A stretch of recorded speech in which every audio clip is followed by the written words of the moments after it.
Hello everyone, welcome you all. In this video, I will share with you the detailed solution of test series 1 of CUET 2022. With this solution, various information related to that concept has been provided. So be with this video till the end. Okay, let's start. Question number 1. For a quantum particle confined inside a cubic box of side L, the ground state energy is given by E naught. The energy of the first excited state is. Cubic box of length L is given, that is a three-dimensional box. So energy of any state is given by nx square plus ny square plus nz square times pi square h cot square over 2ml square. So for ground state, nx will be 1, ny 1 and nz 1. So energy of the ground state is 3 pi square h cot square over 2ml square, that is E naught. Now for first excited state, nx equals to 2, ny equals to 1, nz equals to 1, or this can be the value of nx, ny, nz for first excited state, or you can say the degeneracy for first excited state is 3. Now the energy for first excited state is 6 pi square h cot square over 2ml square. So in terms of E naught, it will be 2 times E naught. So your correct option is option B. Question number 2. The Fermi-Dirac distribution function is. Fermi-Dirac distribution function is given by n e equals to 1 over exponential beta e minus ef plus 1. Or you can remember the general expression most probable distribution function f of a equals to 1 over exponential beta e minus ef plus a, where a is 0 for Maxwell-Boltzmann distribution and a is plus 1 for Fermi-Dirac distribution and a is minus 1 for Bose-Einstein distribution. Question number 3. Isothermal compressibility is given by. Isothermal compressibility K is given by minus 1 by V del V by del P at constant T. Similarly, you should remember this mathematical expression also, like for isothermal elasticity, coefficient of volume expansion and adiabatic compression. Question number 4. The mass per unit length of a rod varies as rho equals to 4x. The moment of inertia of the rod about a perpendicular axis passing through the tip of the rod is. A rod of length 2 meter is given whose mass density varies as 4x. This is a non-uniform case. So to calculate the moment of inertia, we have to use this mathematical expression, that is I equals to integral dm r perpendicular square. Let the rod be lying along the x-axis. So the mass density, mass per unit length, that is dm by dx. So from here dm is rho dx. So moment of inertia I equals to, in place of dm we are writing rho dx, and this r perpendicular is the perpendicular distance from the axis. So initially we are taking this variable length as x. So this is x square. Now we are using the limit for x, that is from 0 to 2. So calculating the integration, you will find that it is 16 kg meter square. From exam point of view, you should remember the moment of inertia for some standard object. Like here, moment of inertia of a rod about an axis passing through its one end and perpendicular to it. And moment of inertia of the rod about an axis passing through its center and perpendicular to it. Here moment of inertia through this axis, that is I1 equals to ml square by 12, and moment of inertia about this axis which is passing through one of its end is ml square by 3. Similarly here, if the axis makes an angle theta with the rod, then the moment of inertia of the axis passing through its center and making an angle theta with the rod will be ml square by 12 sine square theta. And when it is passing through one of its end and making an angle theta with the rod, that will be ml square by 3 sine square theta. Now moment of inertia of a ring about an axis passing through its one of its diameter, that will be mr square by 2. In moment of inertia of the ring about an axis passing through its center, that will be mr square. Here you can see in this object the perpendicular axis theorem is satisfying, that is izz equals to ixx plus iyy. You can consider this izz as the axis passing through its center and ixx and iyy as the axis passing through its one of its diameter. So mr square by 2 will be equals to mr square. Similarly, in case of disk, moment of inertia of the disk about an axis passing through its diameter is equals to mr square by 4. And moment of inertia of the disk about an axis passing through its center and perpendicular to it is mr square by 2. Similarly, here the perpendicular axis theorem is satisfied. Now for hollow cylinder, moment of inertia of hollow cylinder about an axis passing through its center and perpendicular to it equals to mr square by 2 plus ml square by 12. Here if you remember the moment of inertia for ring and a rod, you can write down directly the moment of inertia for a hollow cylinder. Similarly, moment of inertia of the hollow cylinder about an axis passing through its center will be mr square, like the case for a ring. Next, the moment of inertia for a solid cylinder about an axis passing through its center and perpendicular to it is mr square by 4 plus ml square by 12. Here is the case of disk plus rod. So if you are remembering the moment of inertia for disk and rod, you can write down the moment of inertia for solid cylinder. Now the moment of inertia of a hollow sphere about an axis passing through its center and perpendicular to it is 2 by 3 mr square. In moment of inertia of the hollow sphere about its tangent is 5 by 3 mr square. If you remember this, you can find out this using the parallel axis theorem, I equals to ic plus md square. Remember one thing here, parallel axis theorem is applied when one of the axis is passing through center of the object. Next, the moment of inertia for solid sphere. Moment of inertia of a solid sphere about an axis passing through its center is 2 by 5 mr square. So again, using the parallel axis theorem, you can find out the moment of inertia of the solid sphere about an axis parallel to its surface or about the tangent of the sphere is 7 by 5 mr square. Similarly, you should remember the moment of inertia for a uniform square and rectangle.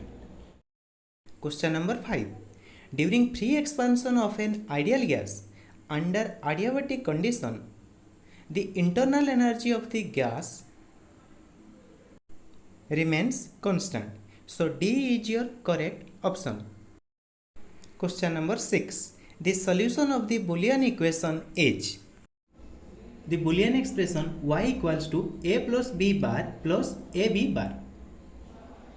Now, according to the De Morgan's theorem, a plus b bar equals to a bar dot b bar and ab bar equals to a bar plus b bar.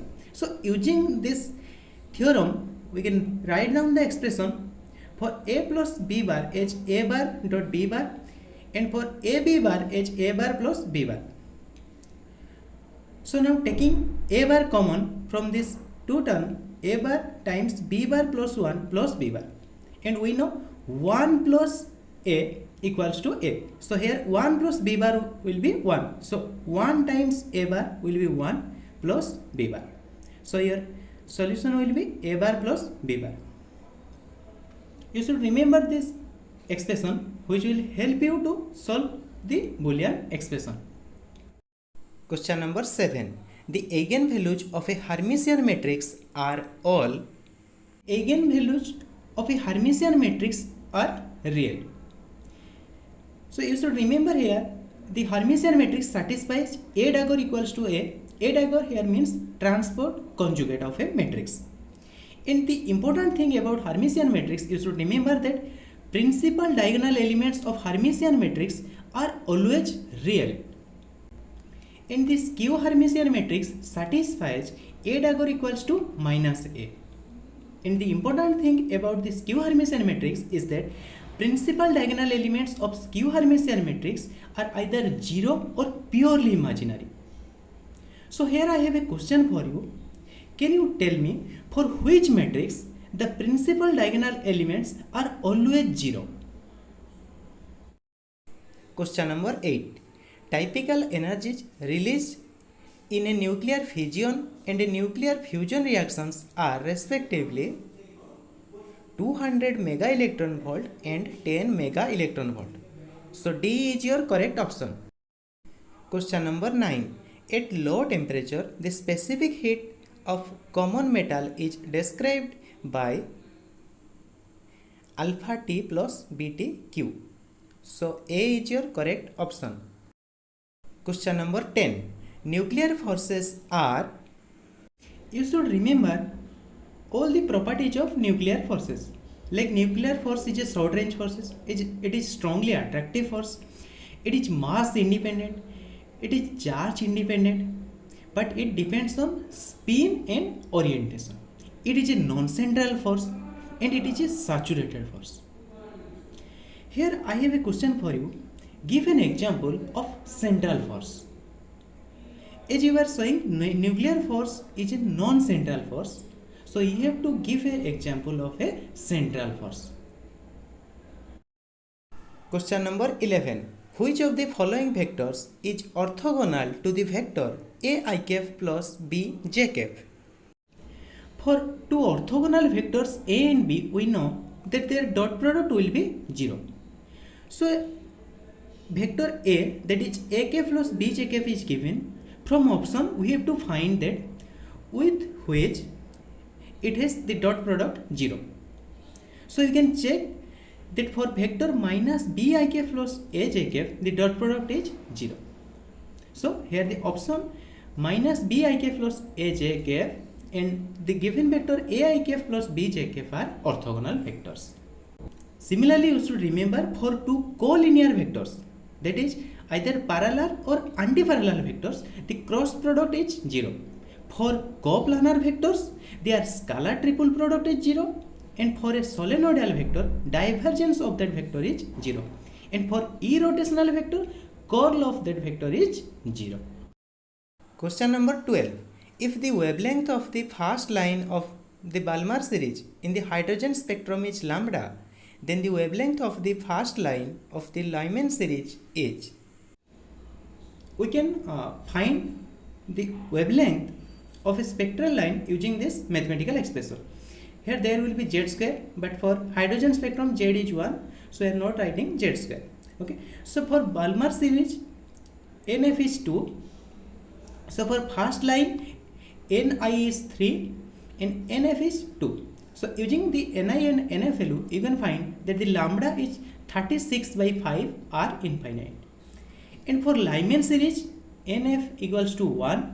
So for the first line of Lyman series, ni equals to 2 and nf equals to 1. So using the value, you can calculate lambda, that is the wavelength of the first line of Lyman series, is 4 by 3 r infinite. But we have to express this lambda L in terms of lambda. So using the expression, you can find that lambda L, that is the wavelength of the first line of Lyman series, is 5 by 27 lambda. Question number 13. A vector A is a solenoidal if the constant A has the value. We have to find out the value of constant A when the vector A is solenoidal vector. And we know for solenoidal vector, the divergence of vector A will be 0. So calculating the divergence of this vector, you will find that A equals to 8. Question number 14. An electromagnetic wave is propagating in free space in the z direction if the electric field is given by E equals to cos omega t minus kz I cap, then the magnetic field is given by. Here electric field is given and we have to calculate the magnetic field.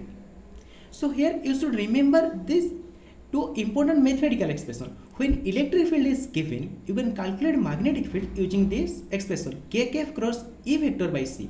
And when magnetic field is given, You can find out the electric field using this mathematical expression, that is B vector cross k cap by C. Here k cap is not the z direction unit vector, it is the unit vector of propagation vector of the given field. Here you can see in this given electric field, the propagation vector is kz cap. So in this mathematical expression, we have to use the unit vector of this propagation vector. So its magnitude is k and unit vector is vector divided by its magnitude. So that is z cap. Now magnetic field B equals to k cap cross E vector. K cap is our z cap cross I cap. Here I am writing this as x cap. Cos omega t minus kz divided by C, and k cross I cap, that is z cap cross x cap, is j cap or y cap. So your magnetic field is 1 by C cos omega t minus kz y cap. Question number 15. The curl of the vector A is given by. Here you can calculate the curl of this vector, and this is equals to I cap plus j cap plus k cap. Question number 16. A half adder is a digital circuit with. A half adder is a digital circuit with 2 input and 2 outputs. If inputs are A and B and the outputs are sum and carry, sum is given by A or B and carry is A dot B. And a full adder is a digital circuit with 3 inputs and 2 outputs. Question number 17. The masses of hydrogen atom, neutron and uranium-238 are given by 1.0078, 1.0087 and 238.0508 AMU respectively. The binding energy of uranium-238 is therefore approximately equal to. We know binding energy is given as mass defect times c square. Now what is mass defect here? It has been observed that the mass of nucleus is always less than the sum of mass of constituent nucleus. Such difference between the mass of nucleus and the mass of the nucleus is called mass defect, and the energy equivalent to this mass defect is known as binding energy. So here in the given question, we have to find out the binding energy of this uranium-238. Here Z is 92, neutron number A minus Z equals to 146, mass of hydrogen atom is given 1.0078 AMU, mass of neutron is 1.0087 AMU, mass of uranium atom is 238.0508 AMU. According to our initial definition, binding energy equals to mass defect times c square. Mass defect is Zmp plus Nmn minus mass of nucleus. So we need mass of proton, mass of neutron and mass of the nucleus of the given uranium-238. But here mass of hydrogen atom is given. So now we have to modify our definition or this mathematical expression. So we are adding plus Zme and minus Zme. We know every atom has same number of proton and electron. So here Zmp plus Zme, if we take Z common, it will be mass of proton plus mass of electron, and mass of proton plus mass of electron will give us the mass of a hydrogen atom. So these two terms giving us J times mass of hydrogen atom, and this is Nmn. Now mass of nucleus plus mass of J times mass of electron, that will give you the mass of the atom. So now our binding energy is J times Mh plus N times Mn minus mass of atom into c square. Z is 92, mass of hydrogen atom is given 1.0078 plus neutron number is 146, mass of neutron is given and mass of atom is given. Here so calculating you will get that 1.937 mu times c square, and 1 mu equals to 931 mega electron volt by c square, and this is equals to 1803.347 mega electron volt. So your correct option is option D. Question number 18. The effective mass of an electron in a semiconductor can be positive or negative. So C is the correct option. Question number 19. Which one of the following is a first order phase transition? Vaporization of a liquid at its boiling point is a first order phase transition. Other options all are second order phase transition. So A is your correct option. Question number 20. A real traceless 4x4 unitary matrix has two eigenvalues -1 and +1. The other eigenvalues are Traceless 4 cross 4 matrix is given. Traceless here means trace of the matrix 0. As it is a 4 cross 4 matrix, there will be 4 eigenvalues, lambda 1, lambda 2, lambda 3, lambda 4. Two of the eigenvalues are given, that one is -1 and the other is +1. Here we know trace equals to sum of the eigenvalues of the matrix. So the trace of the matrix will be lambda 1 plus lambda 2 plus lambda 3 plus lambda 4. And you should remember the determinant of a matrix is given by the product of its eigenvalues. Here in the question it is given that the matrix has trace 0 and two of these eigenvalues are -1 and +1. So from option you can check that only D option is satisfying, for which the trace of the matrix will be 0. So D is your correct option. Question number 21. Which one of the following is an impossible magnetic field? From Maxwell's second equation, we know the divergence of magnetic field is 0. This equation is satisfied for all magnetic field.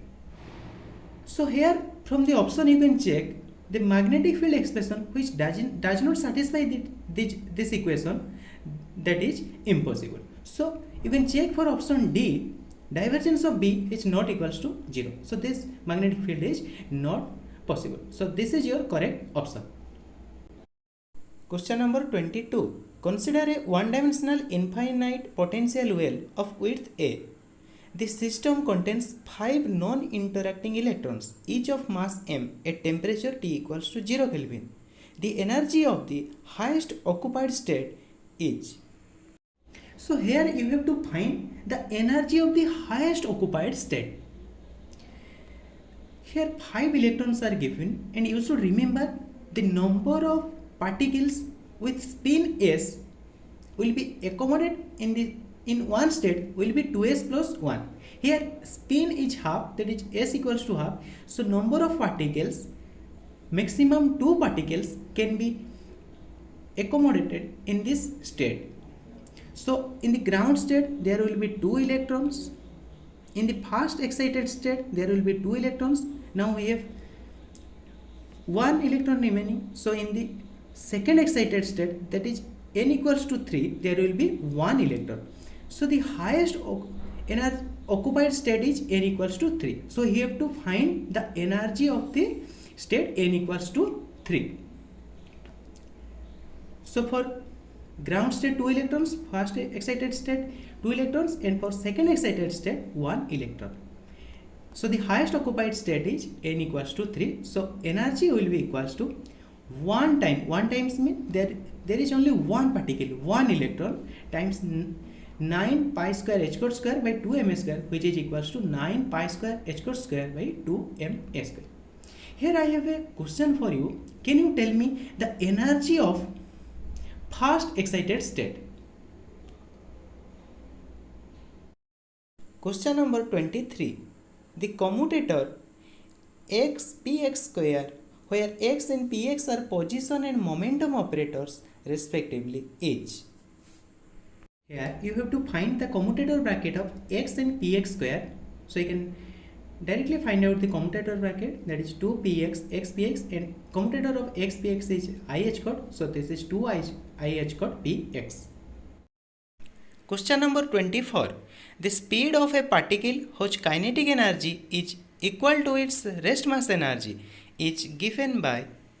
Here you should remember that kinetic energy equals to E minus m naught square. E is the total energy, that is mc square, and in case of relativity the m is given as m naught over square root under 1 minus b square by c square. So kinetic energy equals to m naught square c square divided by 1 square root under 1 minus b square by c square minus m naught c square. It is given that kinetic energy of the particle equal to its rest mass energy. So kinetic energy equals to m naught c square. So using this expression in this equation, m naught c square equals to m naught c square divided by square root under 1 minus b square by c square minus m naught c square. So you can solve this equation to find out the velocity. This is equals to root 3 by 2 times c. Question number 25. The time independent Schrodinger equation of a system represents the conservation of the total energy of the system. So D is your correct option. Okay, so let's stop here. I think this will definitely help you in preparation of your exam. And if you like this video, don't forget to like, share and subscribe to my channel. Thanks for your time.